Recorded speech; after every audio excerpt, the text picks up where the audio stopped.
We are live and recording. So good afternoon, everyone. It's Brian here. So hello and welcome to the second Workplace Wellbeing Ireland live webinar. And we're here today in partnership with Irish Life Health and AJ Products. So it's fantastic that so many registrations come through and huge numbers as well. So thank you to everybody that's signed up and to everyone that's now joining us live. So regardless now of whether you've been to one of our events previously, one of our in-person events, or you were at the last live webinar, or this is your very first time engaging with the community, you're all very welcome this afternoon. So now I've tried as much as possible to make this, the online experience, as interactive as possible and as similar to our in-person events. The hands up who's missing our kind of really interactive, our social gatherings. Hands up there. Okay, yeah, me too. So I'm certainly missing that. So if you look just at the bottom of your screen there, the chat functionality. So think of the chat functionality today as your way of interacting, your way of mingling with your fellow attendees, of saying hello, of networking with them and commenting on what's going on. So please do use that functionality. There's another button below, you'll see the Q&A.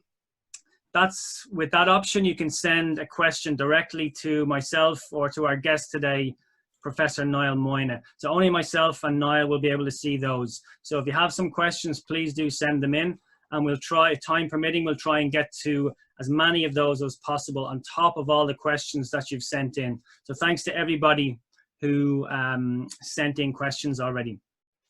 So now I hope you have a cup of tea and a pen and paper to hand, because this is going to be a really interesting presentation this afternoon. In terms of the format, I'll do a very quick introduction. Then we'll get into our presentation with Professor Niall Moyna, and then we'll allow some time at the end for some questions and answers. Okay, so I'll kick off with a very short introduction to our session today and to Workplace Wellbeing Ireland. So you should be seeing that on your screens now, my slides, if I can get them up there. So I'll introduce myself briefly first. So my name is Brian. I founded Workplace Wellbeing Ireland, and a little bit more about that in just a moment. I'm also the course director on the postgraduate certificate in workplace wellness at Tangent in Trinity College, Dublin. I recently launched, since our last webinar actually, I've now launched the Work Well podcast. And a huge thanks to everyone who's been streaming, who's been downloading in in huge numbers, and the feedback that's been coming in has been fantastic. So thanks to everybody who's been checking out the podcast. Check it out yourself, the workwellpodcast.com for all the live streams. Okay, and yeah, just as well, just to keep me out of trouble at the weekends, then I run a social enterprise called Park Hit.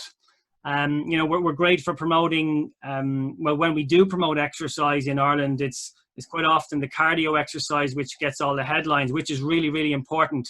But equally as important, in my opinion, is resistance exercise. So I'm on a mission to promote the importance of resistance exercise, and I do that through Park Hit. And the big, hairy, audacious goal with Park Hit is to bring free resistance training to every county and community in Ireland. So that's a little bit about me.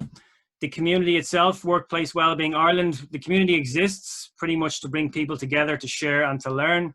So there was no forum when I was starting out where I could, or where organizations could go to ask questions, you know, maybe of people that were a little bit more advanced than they were, maybe some organizations that had tried things and learned lessons from. So it's a forum for all of that, to bring people together to share their experiences, their lessons learned, the challenges, and how they overcame them as well.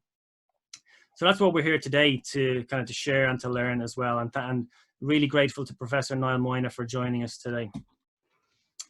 The values for the community, I'll introduce them again very quickly, because I think they're what makes this community so special and unique, and kind of really differentiates the community from any other kind of event series. And there are three really simple values, and that's that sharing piece again. So sharing without expecting anything in return. So having fun and respecting everybody. And then we're here to make friends, not just contacts. So there are our values, and a big shout out to everybody in the community who really does live and breathe those values.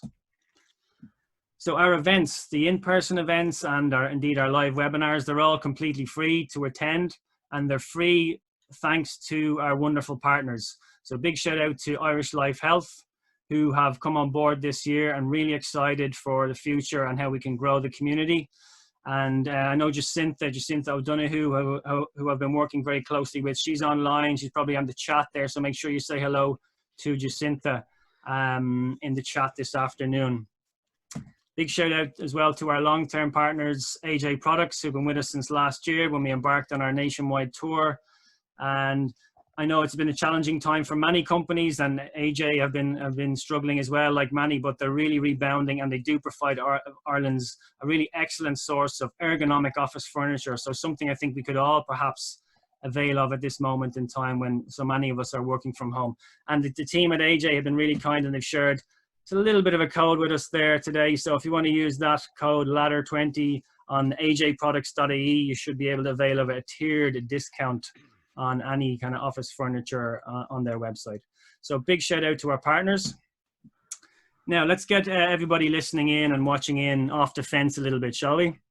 So I've just got a couple of questions to get us started. So really to get a background on, just understand who's on the call first and foremost. And then there's a couple of questions I've been chatting with Niall about that we just like to kind of inform our discussion this afternoon. So you should be seeing some questions popping up on your screen there now.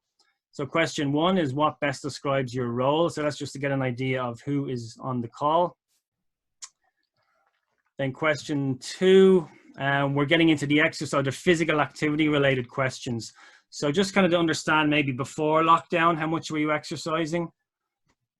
Or how much were you physically active? How often? Question 3 relates to, how would you best describe your level of physical activity since lockdown? So I know we're hearing some interesting findings in that area, and I know, Niall, you might touch on that in your discussion. And then question 4 is around, I'm just interested to know if anyone has engaged in any new forms of physical activity since lockdown. So if you've taken up something new, we're hearing stories of lots more people walking and running in our parks. So be very interested to see the findings there. So this is great. I'm seeing lots of votes coming in. We've actually got a really high percentage already. So I'll just give it another 30 seconds or so. If you haven't voted yet, please do. So there's some really interesting findings coming in here, Niall, that I'll share with you now, and they should inform your own presentation.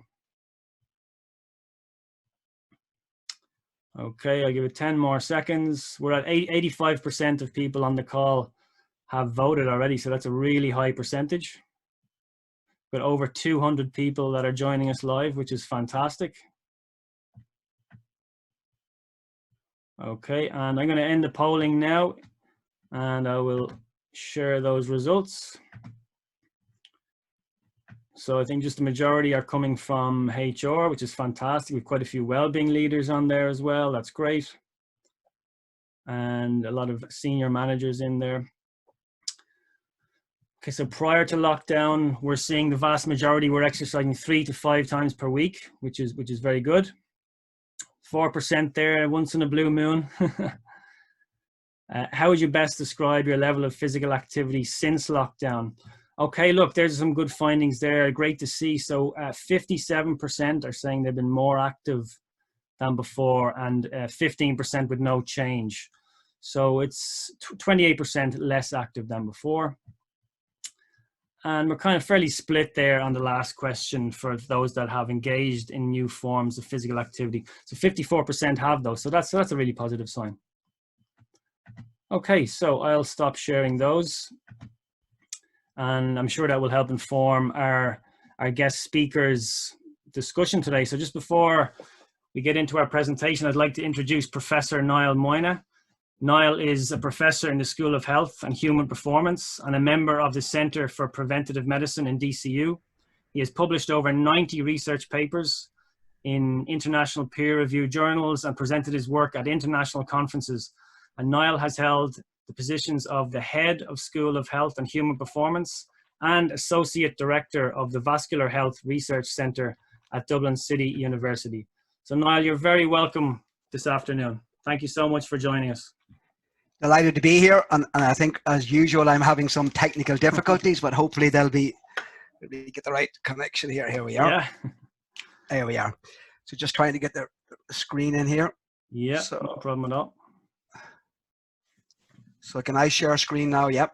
Yeah, you should be able to share there. I can actually see your screen there already. So if you like to share there, we should all be able to see it.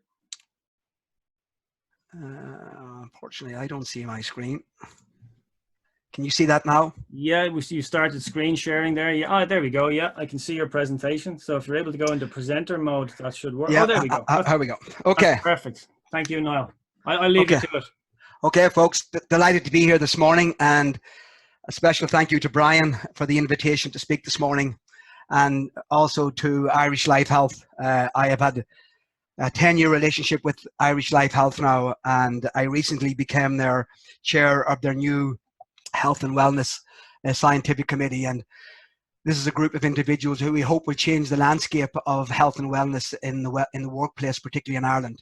I brought together a number of really top-level scientists in the country and some of my former PhD students as well, to try to bring new innovative solutions, I think, to the whole issue of wellness, particularly in the workplace. So I'm really excited about that, and I would like to thank Irish Life Health for that. So I suppose we all know we're living in a changed world. You don't need me to tell you folks that. You just have to walk down the street or try and get into a hardware store at the moment, and you'll find out how the world has changed. But regardless of that, there are certain things that determine our overall health. You know, these are socioeconomic factors, our access to healthcare, and the physical environment. But the one thing that we have control over is our health behaviors. And that controls roughly 30% of our overall health. So what are we talking about? We're talking about, I can see myself here. I'm just going to take myself off here. Sorry. I can't see the screen myself. There we are. Okay, so as you can see, there are many health risk behaviors, such as consuming alcohol, poor diet, chronic stress, drug abuse, poor sleep, tobacco use, and sedentary lifestyles. And these are lifestyle risk factors that we have total control over. Now, obviously, we don't have time today to go into all of these lifestyle risk factors. So I'm really going to focus on physical inactivity, because if we look at the current COVID pandemic, it does really pose enormous challenges to society as we currently know it. And we all know there's been drastic restrictions in our daily movement compared to what we normally have in our habitual life. And these periods of restricted movements affect all of us, regardless of our age, or gender, or our ethnicity. And even the youngest or the fittest people, all of a sudden, we're going to have to find ways to remain physically active and to stop ourselves becoming very inactive. This is data from Fitbit, the week of the 22nd of July, or 22nd of March this year, showing that in Ireland, there was a 9% reduction in step count that week. It was 38% in Spain. Obviously, they had much severe lockdowns, but it is obviously having an impact on our daily physical activity, and it's important to acknowledge that from the outset. And also from the outset, it's important because people don't really understand this, that sedentary behavior is an independent risk factor for at least 35 chronic health conditions. And most individuals in the workplace and outside the workplace, they're unaware of the potential insidious health risks that are associated with a sedentary lifestyle. And we now know that time spent sitting is associated with an increased risk of dying from all cause, from cause-specific mortality, cardiovascular disease, and poor metabolic health. It's an enormous problem. And this is very important because the time course of we sort of develop, we become unhealthy much more rapidly than we gain our health. So it's amazing how quickly we lose both our physical and mental health through being physically inactive, particularly through prolonged periods of sitting. And if you really want to know what a sedentary lifestyle is, that's what it is. If you are getting less than 5,000 steps a day, because that's what you need to perform basic activities of living. So 5,000 steps a day is categorized as sedentary behavior. So the focus of my talk is going to be on physical activity. And we tend to use these two terms, physical activity and exercise. And they are very, very similar, but just to make sure that we're all very clear at the outset, what's the difference?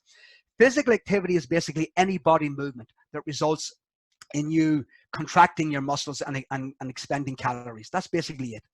So any of these activities of daily life, All of these simple activities, you're physically active because you're moving your muscles more than you would if you were sitting at rest.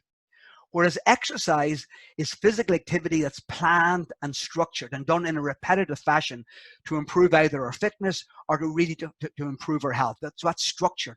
Whereas physical activity is incidental, we don't really plan it. And when we think of exercise, we tend to think of elite athletes. But even many of us in our daily lives, we tend to have a period of time that we put aside for structured, repetitive physical activity, and that's what we refer to as exercise. So why is exercise important for us? Well, whether we like it or not, we've been on this planet around 2 million years, and oddly enough, the microbes that are responsible for COVID-19, they were here for 3 billion years before any life form occurred on Earth. So we can't survive without microbes, but unfortunately they're causing catastrophe at the moment, as we know life living in the modern world. But our genes have evolved to support a physically active lifestyle. And think about our forefathers. The first hominid to come down from the trees and to walk on two legs, become bipedal, was Australopithecus africanus. And imagine coming down from the trees for the first time and all of a sudden having to walk on terra firma compared to being able to hide up in the trees. So these individuals, these hominids, had to procure life-sustaining commodities, they had to build shelter, and had to evade prey. So in order to do that, physical activity was an integral part of their daily life, and that was needed for survival.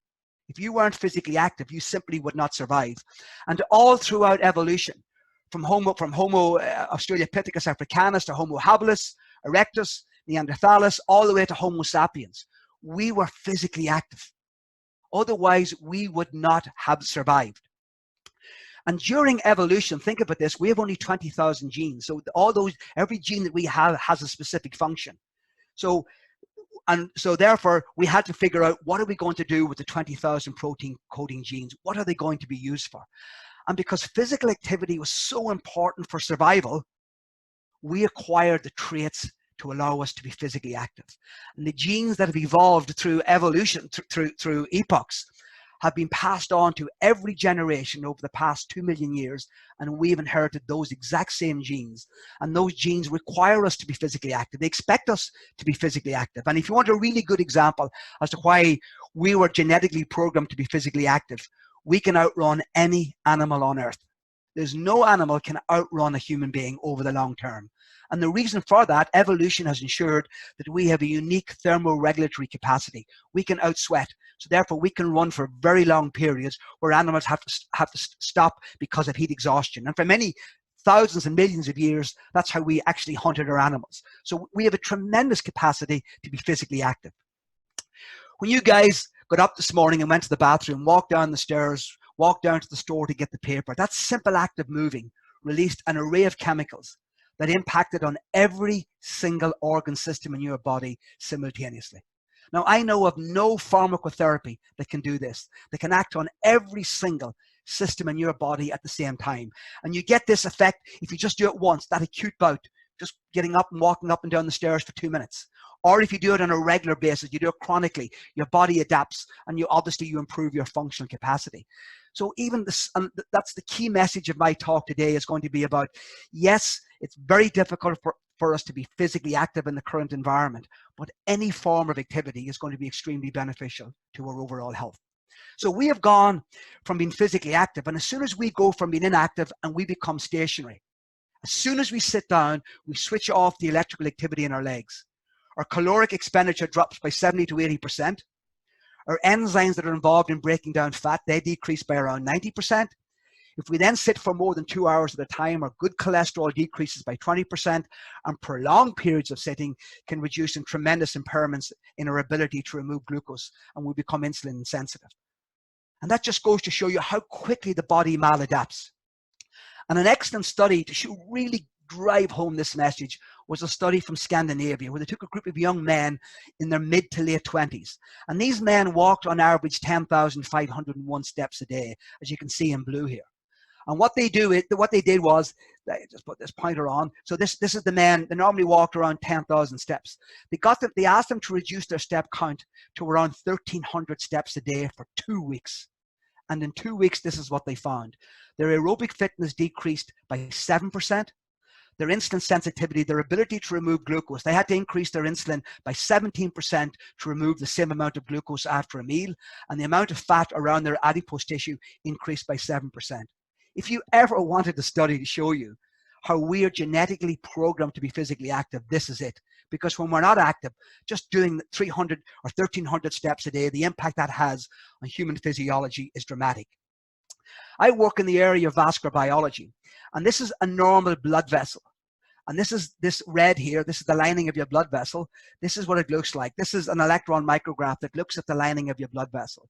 And this is a very dynamic tissue because we want to have a very, very healthy blood vessels. So when you go out for a walk or a run or a jog, what happens? This is the lining, this is this lining here, this is this here. These are these elongated endothelial cells that line your blood vessels. So when you go out to run, what happens? It's like a rainstorm. You think about the river, there's an increase in current in the rate of water flowing in the river. It's the same when you get up and exercise, any type of exercise. You increase the flow of blood inside the blood vessels, and that's called shear. So you increase the shear force of the blood on your blood vessels. And there are little mechanoreceptors on your blood vessels, and they can detect that. In addition to increasing shear, when you just do any form of exercise, you stretch your artery, your blood vessels, and you also increase the pressure in your blood vessels.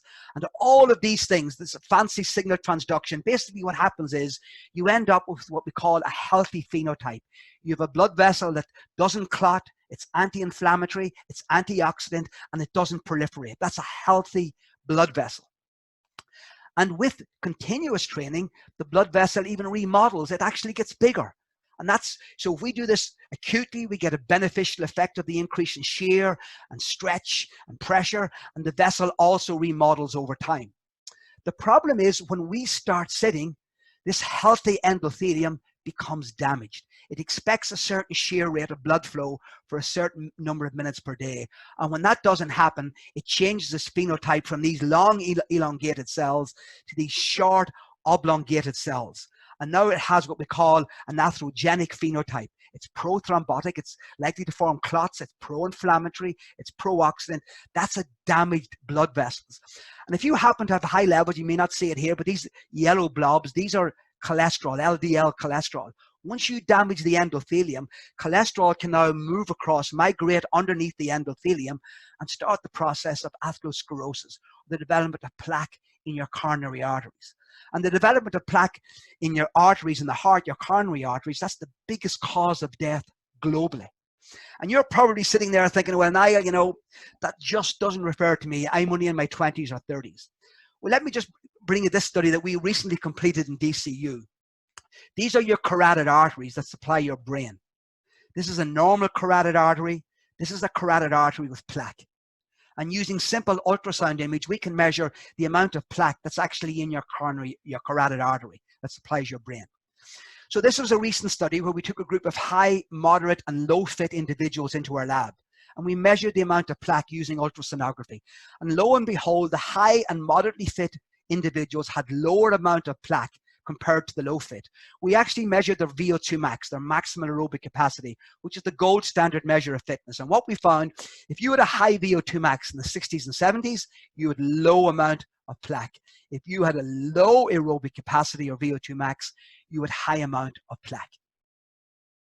Now, that's, yeah, you might say, low fitness increased the likelihood that you were going to have increased plaque. The participants in this study were 15-year-old transition year students.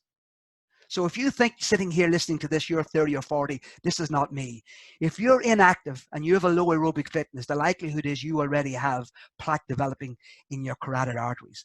In the same study, and actually within this study, what we did was we found that 64% of the low fit group were overweight or obese, 75% had high blood pressure, 62% were insulin resistant, and the average age of their artery was that of a 55 to 60-year-old, and they're 15 years of age. So that's a clear message that if you're inactive and you have a low fitness level, the likelihood is not alone do you have subclinical cardiovascular disease, you also have all the risk factors. You're overweight, you have high blood pressure, you have insulin resistance, and you already have advanced vascular aging. And in these same kids, we also measured when you go out for a walk, your arteries in your heart should dilate. They should widen to accommodate that increase in blood flow when you exercise. And we can measure how well your coronary arteries dilate. And in the same studies, we found that the low fit boys, their arteries, coronary arteries, were only able to dilate or widen half as much as the high fit kids, showing that at 15 years of age, these kids also had coronary artery disease. They were well on the way to developing premature, probably on the likelihood to get a premature heart attack much, much earlier than would be expected. So if you're sitting there thinking, well, this is not me, if you're inactive at any time in life, if you're inactive, the likelihood is you're going to have risk factors for many of the chronic diseases that afflict modern society. And the simple act of walking, guys, the simple act of walking is probably the best medicine that we have from an aerobic perspective. This is a study by Jane Mansoon out of Harvard, published a number of years ago. But she took 72,000 women, and she showed, compared to the women who did no walking at all, those who walked an hour, not a day, an hour a week, had a 32% reduction in risk of cardiovascular disease. If they walked 90 minutes a week, that was reduced to 63%. And if they walked greater than 2 hours a week, that was reduced by 67%. That's a week, greater than 2 hours a week. And why do we see that reduction? Because every time you go out for that walk, what are you doing? You're increasing blood flow in your arteries. And that shear stress, the circumferential stress, the increase in pressure, your artery is remodeling and it's staying very healthy. And that's the reason. And you don't have to do a lot. It's very evident from this study that you don't have to do a lot to get tremendous health benefits. And in addition to its impact on the heart and your blood vessels, it has a significant impact on your bones, your weight, longevity, your mood, your memory, and mental health. And I'm not going to cover mental health today, but we could have another presentation entirely on the impact of exercise on brain health. So that simple act of walking, and no one taught us how to walk, and there's no excuse for any of us not being able, unless we have some severe functional limitation, that we shouldn't be able to undertake at least 30 minutes of walking every day. In fact, if I could take all of these benefits that you see here and pack them into a pill, folks, I can tell you this would be the most prescribed drug on the planet, because there isn't a drug that has the same impact. There's no pharmacotherapy that has the same impact as exercise or physical activity on every single organ system in the body. So when we talk about health and fitness, what do we mean by health-related fitness? Because unfortunately, we tend to look at sports people and we think, well, that's, you know, they're very fit, so I can never attain that level of fitness. Fitness for health is very different to fitness for sport.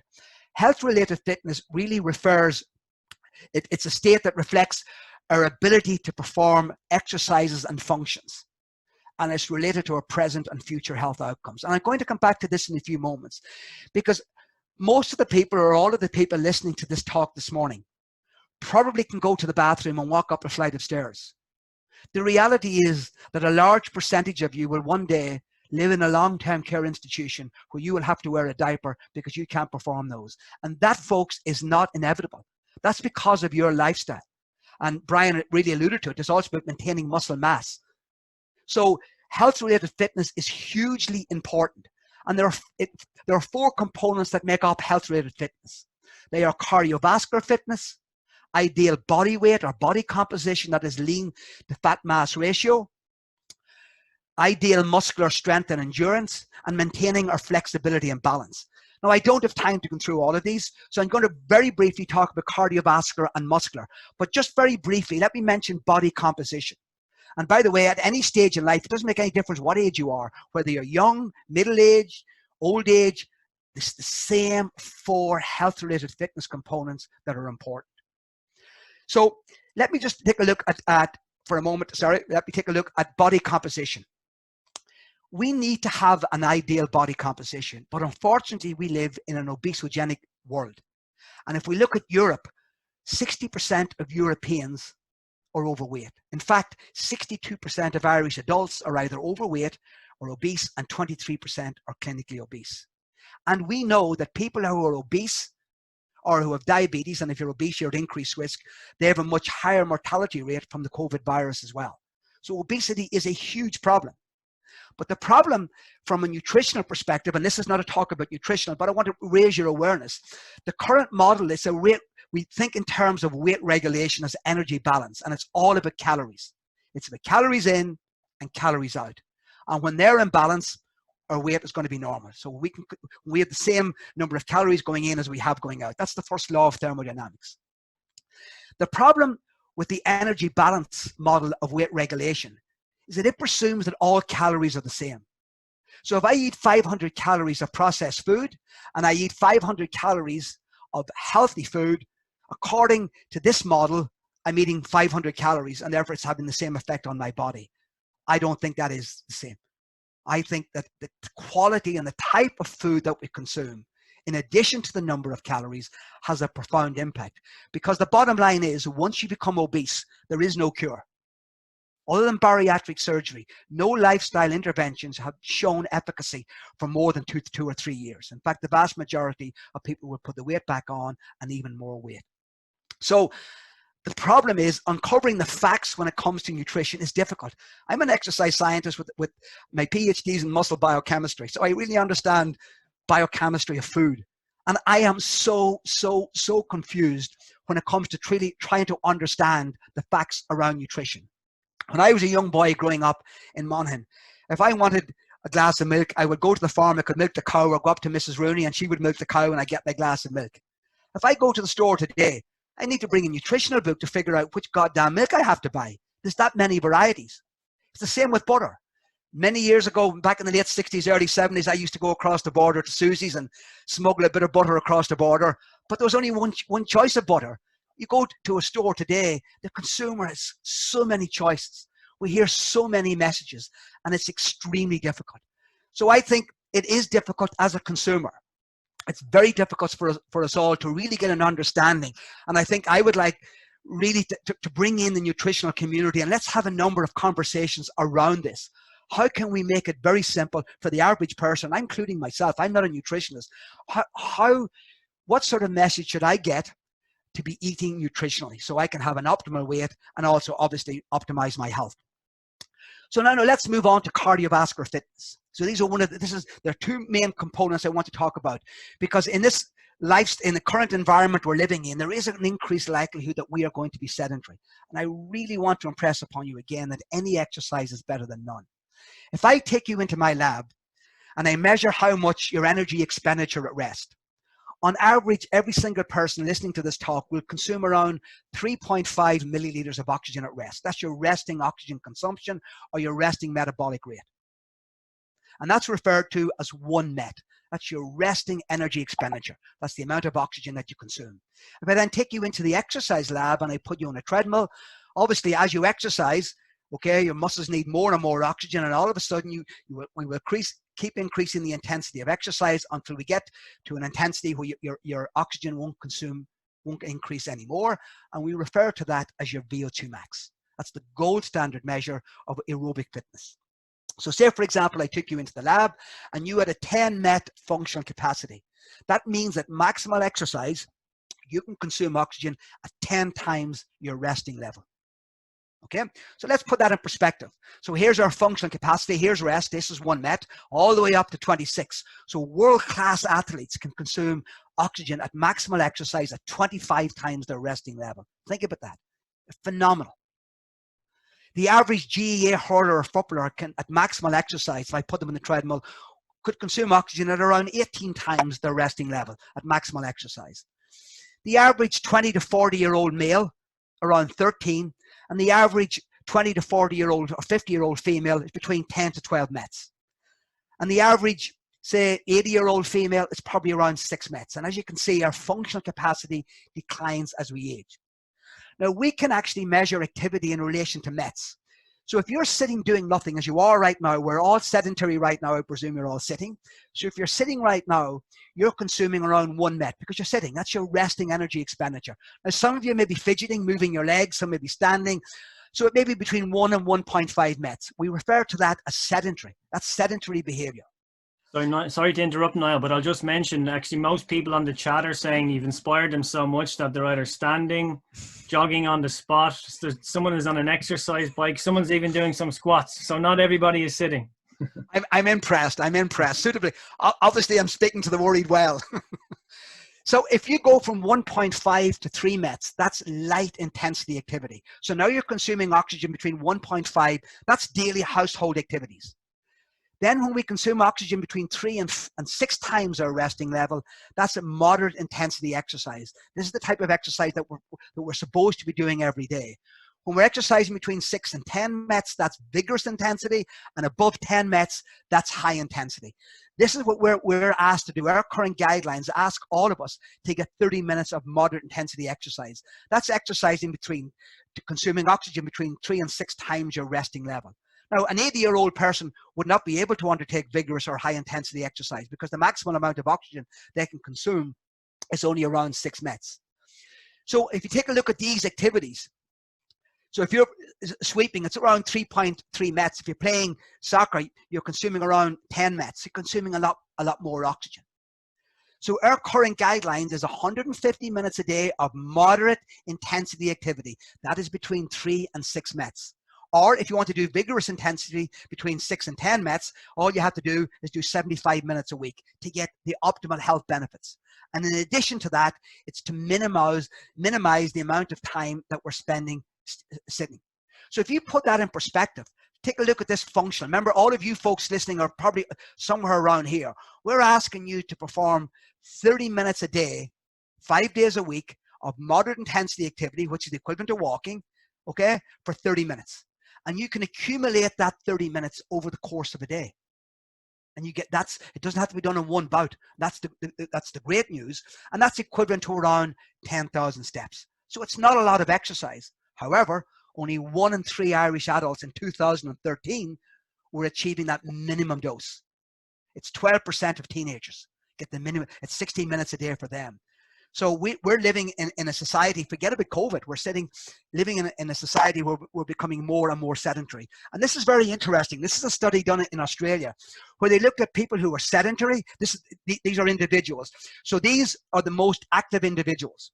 So this maroon color here is the amount of time you spent, the amount of your waking hours, the number of hours that you spent either sedentary, doing light activity, or exercising. So as you can see, the least active individuals are spending around 10.2 hours a day. And the most active were only sedentary 6.3 hours a day. But it wasn't the difference in exercise that was making the big impact on their life. It was that light intensity activity between 1.5 and 3 minutes, that moseying around the house, walking up and down the stairs, doing the gardening. That was the difference. Because it's very hard to do a lot of moderate or high intensity exercise, but accumulating this light intensity exercise is important. And I don't want to share many studies, but I think this is important. This is a study again where they took a group of individuals and they had them sit for 7 hours. So the first 2 hours was basically baseline, and after 2 hours they give them a drink that contained 200 milliliter drink of 75 grams of carbohydrate. And then what they do is one group sat for the next 5 hours. The other group got up every 20 minutes and they walked for 2 minutes at 3.2 kilometers an hour. Now that's barely moving. You normally would walk at 3.3 miles an hour, 3.4 miles an hour. So this is really easy walking. 2 minutes every 20 minutes, or they got them to walk 2 minutes every 20 minutes at around 5.8 to 6.4 kilometers. That's brisk walking. Here's what they found after the glucose meal. The guys who did the walking, both groups had 24% less glucose in their bloodstream over the next 5 hours and had 23% less insulin. So they needed less insulin to get rid of the glucose that they had consumed, and they had less glucose. Again, showing the effect that you don't have to do enormously strenuous exercise to get tremendous health benefits. Even that light intensity exercise is very important. Now, this is a very important concept. Most of you listening here probably have a MET functional capacity of 14. That is, most of you can consume oxygen at maximal exercise at 14 times what you can consume at rest. That's your VO2 max. And again, that's very different to what an elite world-class athlete would be, but it's pretty good. And all of these activities that we now take for granted, all of these activities of daily living, they require you to have a minimal of a 4.5 MET functional capacity. That's this. In order to perform these, you have to have a 4.5 MET functional capacity. And we refer to that as the frailty threshold. That's when you're frail and you're no longer functionally independent and you're dependent on someone else to care for you. So what happens, all of us are genetically programmed to age. So all of our physiological processes, there's physiological aging. Primary aging will occur in all of us, and it starts around the age of 30. So we're all going to age. But as you notice, When we're young, all of us right now, it's easy to walk up a flight of stairs carrying the groceries because we have a huge functional reserve between what the frailty threshold is and what our functional capacity is. But look what happens as we get older and older, our functional capacity decreases and we get closer to the frailty threshold. And then at some time during our life, we cross a frailty threshold and we become frail. Now you can extend this out 10, 15, 20 years, but what you do now is extremely important, because this clearly illustrates this. This is a person, this is primary aging, and this person reaches between 85 and 90 years of age. Say, for example, you decide, okay, I'm very busy, I'm 30 years of age, there's a COVID virus, I have a young family, I just cannot get the time. If you start on that trajectory, you're going to accelerate the rate of primary aging, and you're going to cross that clinical horizon to become frail much earlier. And based on the data I'm collecting on current teenagers in Ireland, they're not even going to attain the level you attained at 30.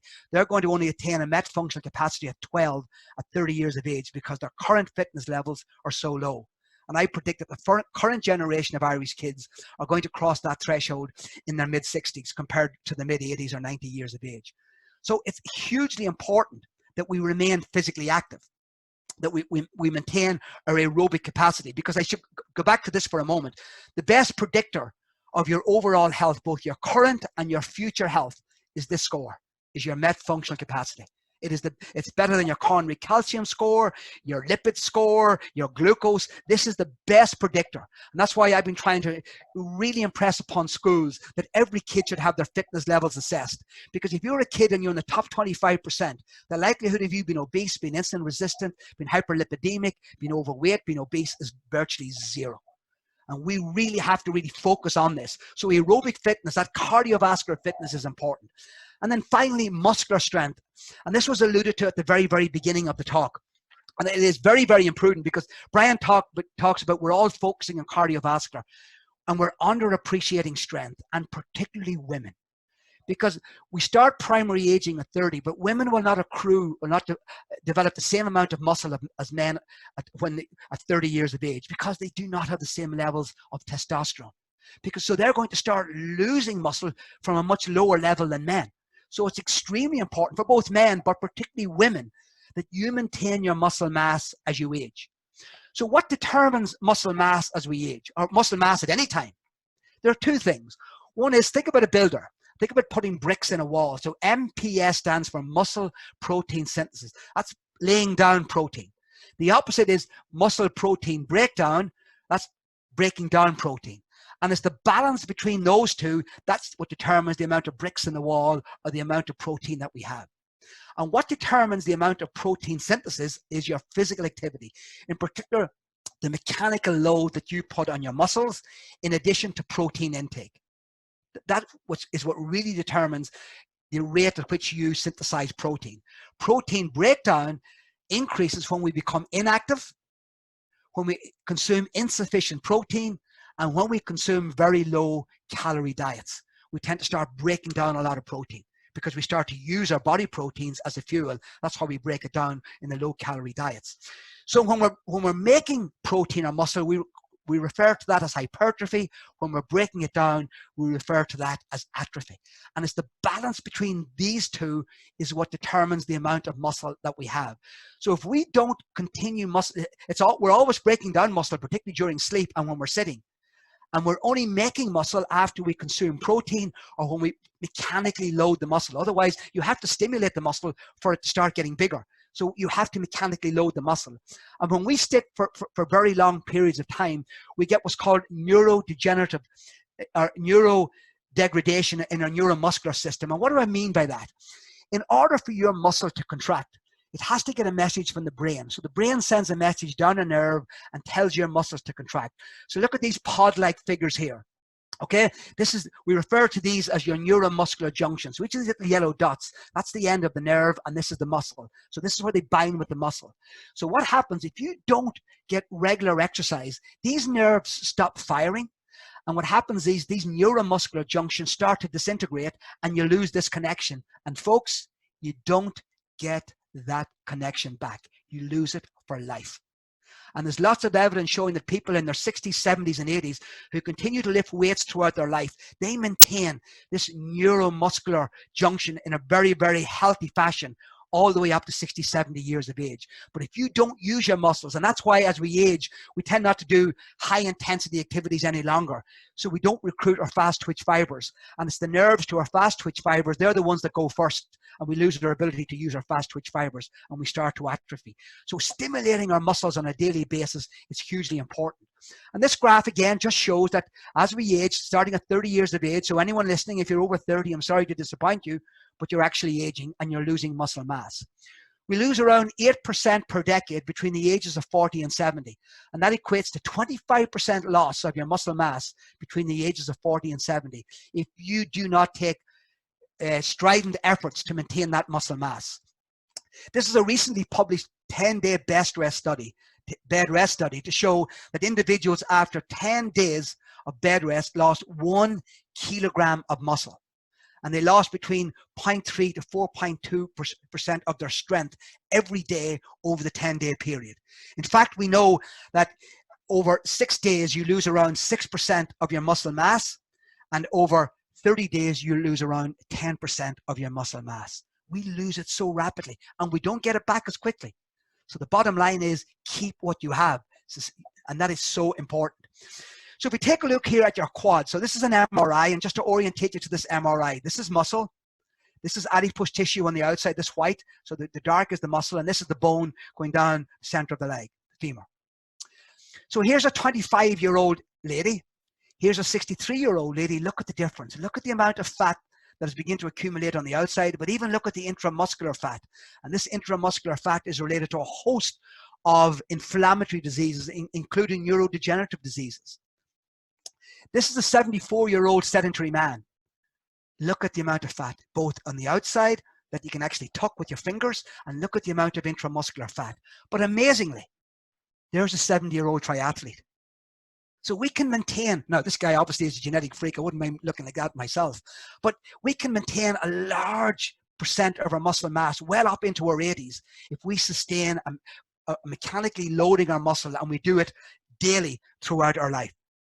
Because all of these activities, folks, I said this to you already, you now take all of this for granted. One day, a large percentage of you will not be able to perform those activities. And it's because you've lost your functional capacity. You've lost muscle mass and you've lost your aerobic capacity.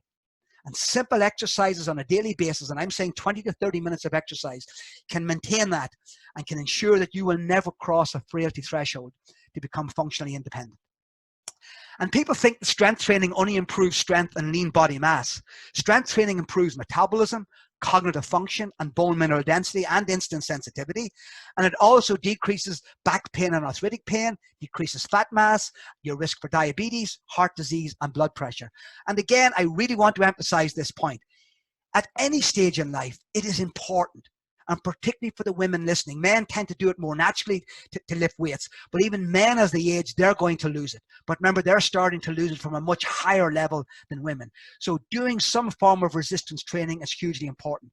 And you know something? It doesn't really have to be hard. I'm not going to go through this study, but basically, this was a study that compared doing low volumes, doing something at 50% of your 1 RM max, really light intensity activity, and holding it for 3 going down and 3 coming back up. So to a count of 6, and doing repetitions compared to lifting at 80% of your 1 RM max.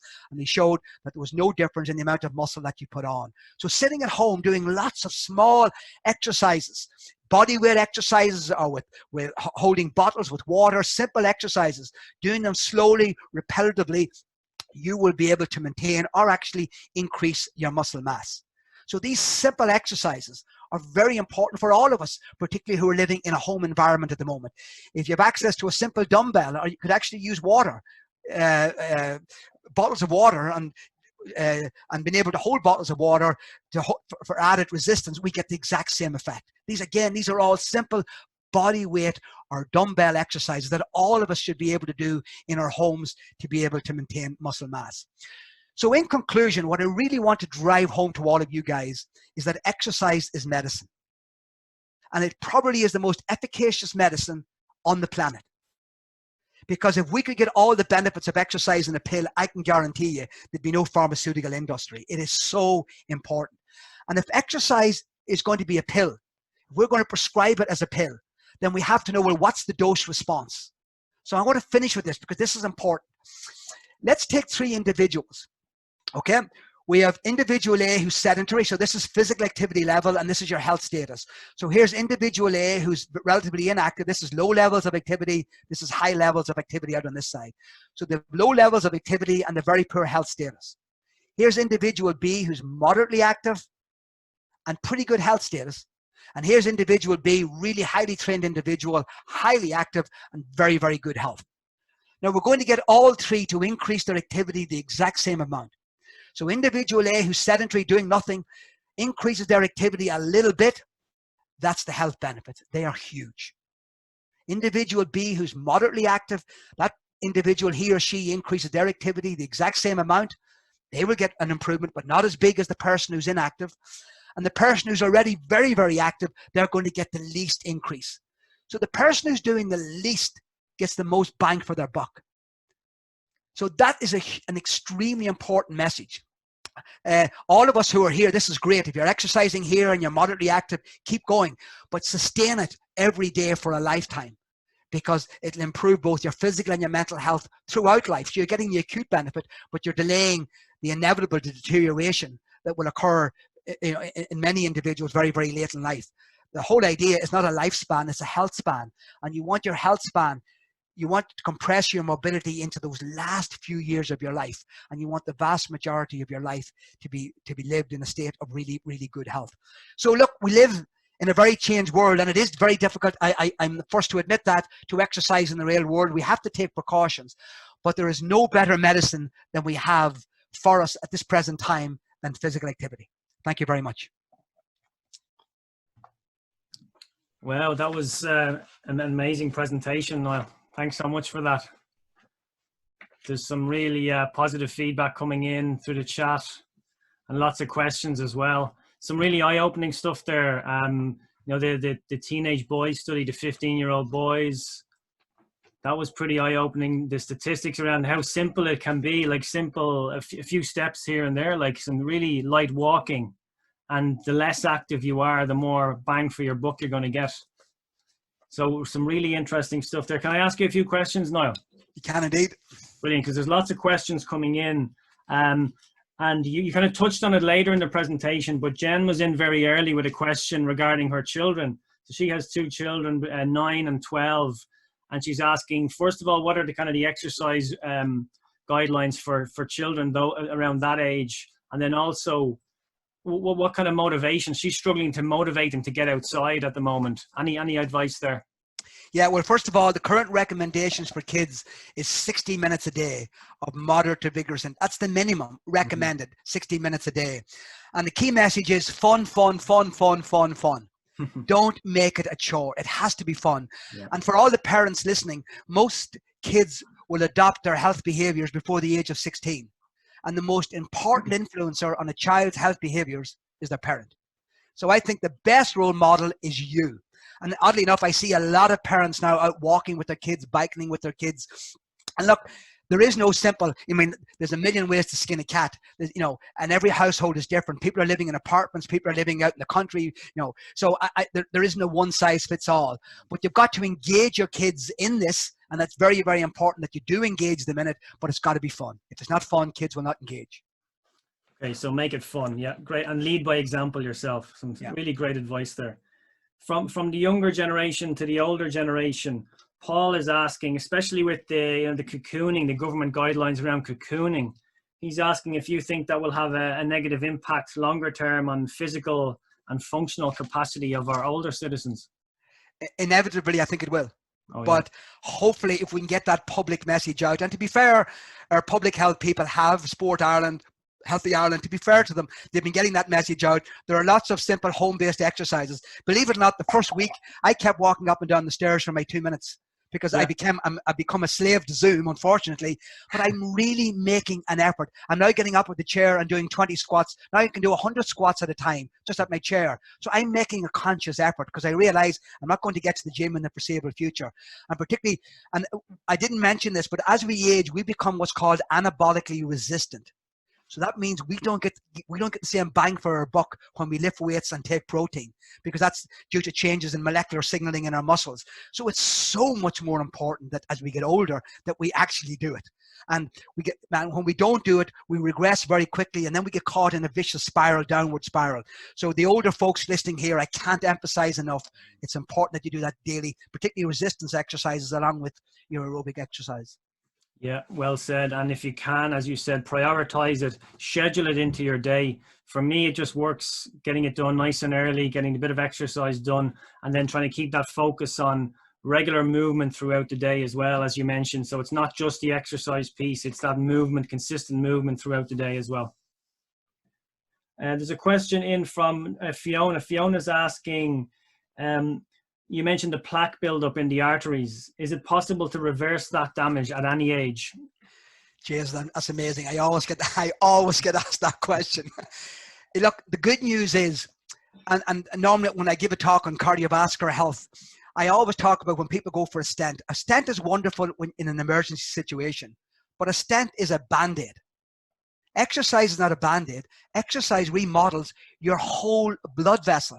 It actually stabilizes the plaque and it regresses the plaque. Now, some drugs do it as well, and you certainly get that remodeling, that regression of plaque up to the age of 40, 50. You can actually, through lifestyle, through both diet and exercise. So yes, you can remodel, you can reduce the plaque, but more importantly, you can stabilize the plaque, because when the plaque is unstable, it ruptures. And it's when the plaque ruptures, that causes the clot. And that's what causes 90% of all heart attacks. So yes, you can remodel. The good news is that certainly you can through a positive lifestyle. Fantastic news there for Fiona and many others, I'm sure. I might have one more question, just almost a closing question that I want to get up there. So everyone should be seeing a poll coming up on your screens. Just I'm trying to gauge the kind of the inspiration levels or the motivation levels from everyone having listened to Niall. I'm asking the question: has your motivation to be more physically active and take control of your physical health changed in any way? So just give everyone a moment to answer that. Speaking of that, I mentioned that people were from very early on in your conversation, Niall, they were standing at their desk watching this. They were, maybe some people had an exercise bike, as I mentioned, and even a few people were doing some squats. So it sounds like you're having a positive impact there. And lots of votes coming in. No surprise, I think, as to where we're headed on this. Most people have voted. I'll just share that. While we're waiting for everyone to vote, can I ask a question related to the onus, as you've been saying, is certainly on the individual there to take control and to get out and be active.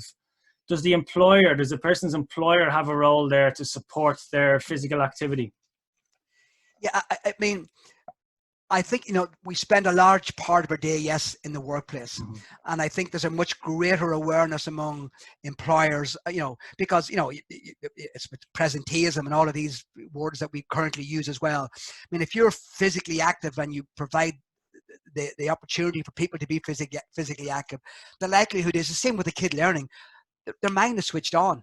They're better at information processing, better at information storage, better at information retrieval. So they're going to be better. So I think it's incumbent, on employers. Now again, you have companies with 5,000, you have companies with 5. So I'm always very wary about, this one size fits all approach. You got to cut your cloth to measure, but it is very important, obviously. Fantastic. There's the results. No surprises there. 90% of people that were tuned in are feeling a lot more motivated. 8% feeling a little more motivated, and only 2 people, so 1%, no change in the motivation. But not one person is feeling less motivated. So very, very positive results there. And hopefully, Brian, I didn't scare anyone. Yeah, hopefully not. One final question that's come in there from Linda. I'm conscious of everyone's time, and yours in particular, Niall. Linda's just asking there, around the kind of the 30 minutes per day, as you mentioned. I think she's asking there if she gets out for an active hill walk on a Saturday for 2.5 hours, Is she covered there? Is that her kind of 150 minutes?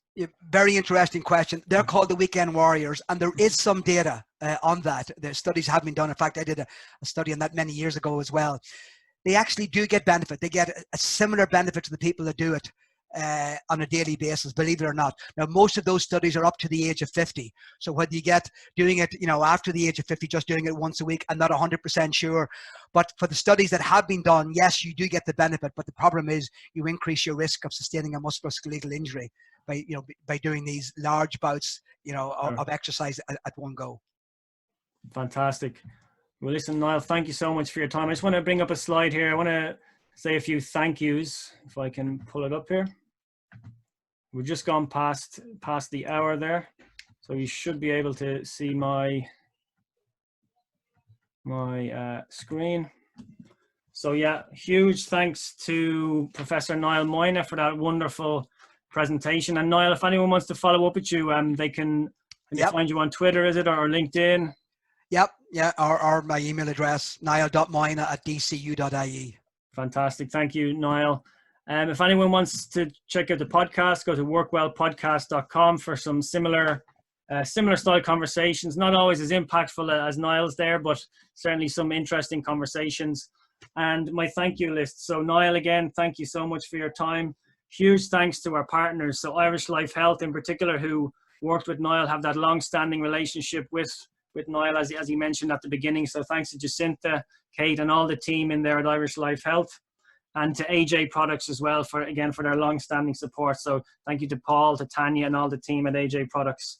Thanks to every single person who's been online, live, kind of asking questions, joining in the chat. There's more questions than we can get to. I'll see if I can kind of consolidate the questions and maybe bring them forward to our next webinar. So please stay tuned for that. And I will be sharing a recording of the webinar if you've registered, you'll get a copy of the recording. So please do share. I think you'll agree it was an incredible presentation and it's worthy of sharing. So please do share with your friends, your colleagues, your contacts, and your family. So that's it. That's it from us. So thank you, everybody, again. Stay safe, stay socially distant, and stay connected.